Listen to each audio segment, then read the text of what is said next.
విలేక సోదరులందరికీ నా నమస్కారాలు. వచ్చిన పెద్దలకు కూడా నమస్కారాలండి. విషయము ఇక్కడ తెలుగుదేశం పార్టీలో ఒక బంధువులకే కాదండి ప్రముఖత, అన్ని కులాలకు ప్రముఖత ఉంది. అన్ని కులాలను కూడా చూసుకొని సరైన నిర్ణయంతో మన జగన్మోహన్ రాజు గారు చాలా చక్కగా తీసుకెళ్తున్నారు ముందుకు.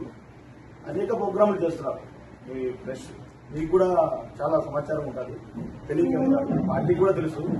కానీ ఇది రాబోయే ఎలక్షన్లో ఏదో చిన్న మిస్టేక్ చేయాలా, బలమైన సామాజిక ఇక్కడ బల్జీలు ఉన్నారు, దీన్ని పక్కదార పట్టించి మున్సిపాలిటీ కానీ, ఎంపీటీసీలు కానీ, జడ్పీటీసీలు కానీ, సర్పంచులు కానీ వీటిల్లో ఏదో మెప్పు పొందాలనే ఉద్దేశంతో ఒకరిద్దరు చేసిన మిస్టేకుల వల్ల ఈ పార్టీ మీద బుద్ధ జాలని చూస్తున్నారు.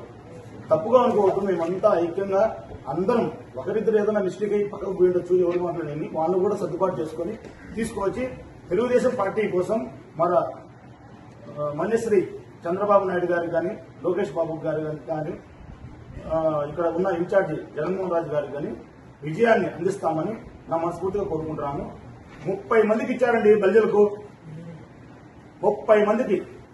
ఇంకా ఏరే కులాలు మేము చెప్తే బాధ వేస్తారని నేను చెప్పడం లేదు, కానీ చూపిస్తున్నా ఈరోజు ఈ సమస్య వస్తున్నాను కాబట్టి 30 మందికి పదవులు ఇస్తే ఇంకా ఏం కావాలండి మనకు? ఏమి ఇవ్వలేదు చెప్పు. ఆయన ఏమన్నా మీరు వస్తే మాట్లాడతారంటే ఏమన్నా మాట్లాడద్దు అంటున్నాడా? మీ ఇళ్లకు వచ్చినా కానీ మీరు పలకడందా? అప్పటికి ఏమని మీకు అర్థం? తప్పు కాదు అది. పార్టీ కట్టుబడి ఉన్నప్పుడు అందరూ కలిసి మెలిసిగా పార్టీ విజయాన్ని మనం చేయాలా. అది చేయకుండా ఒకరిద్దరు కలిసి ఏదో ఒక మీటింగ్ పెట్టి ప్రతి ఒక్కరూ అందరికీ రావాలంటే పదవులు రావండి. కష్టపడి ముందు వరుసలో ఉండి పార్టీకి పనిచేసే వాళ్లకు కొంతమంది గుర్తించి పదవులు ఇస్తారు. ఇది తెలుగుదేశం పార్టీలో సంప్రదాయంగా వస్తున్నారు. మీరు కూడా కష్టపడండి, మాకంటే ఎక్కువ, మాకంటే మంచి పదవులు వస్తాయి మీకు.